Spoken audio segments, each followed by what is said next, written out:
Today we are going to talk about Fiverr, how to create an account with Fiverr. Yan. So, mag-i-incognito ako dahil I already have an account. I just want to show you how you do it from scratch. So, you have no excuse kung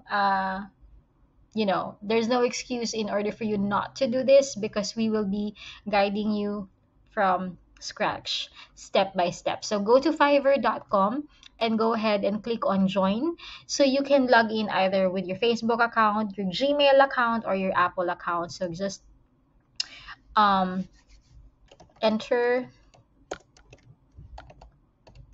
I'm gonna use my most recent email.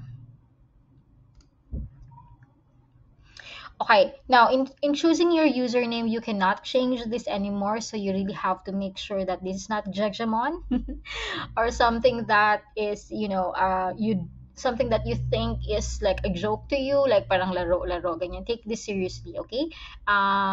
So when you choose a username, either your name or something that has to do with the niche that you will be creating, like for example, VA, CJ, something like that. Okay, but for me, let's try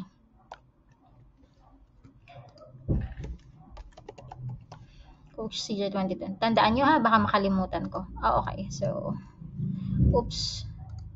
Let's try that again.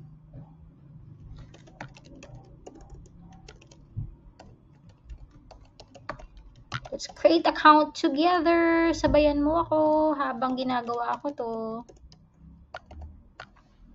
So, malalaman mo kung hindi nag-work yung username kapag nag-error siya. I actually forgot. Ayan. Tingnan natin. Ayun, pumasok. So, yung creation ng Fiverr account, guys, this is actually your account if you will be, I want to see myself. Arte. Okay. The Fiverr account that you created is for both either you will be a seller and you will also be a freelancer. So you can be a client and a freelancer, okay? You can use on both of them. So ito na, ganun lang siya kasimple. Now you are already in Fiverr. What you can do is later on you can become a seller. So I will help you on choosing naman later on yung how to become a seller. But that's it. That's the step one. It will ask you to confirm your email address. So you can go to your email address. Let's see. Ayan. So it says here, activate your new account. Just go ahead and click that and activate your account. Okay. I already have an account kasi, so it might trigger another, nagamit niya dito sa existing browser na to kasi I have my own, the one that I'm using as a client. So, yan. Your account is already activated. So, let's see. But that's pretty much everything that you need to do. Like I said, you can become the client and you can also become a freelancer. So, just click on become a seller if you will be a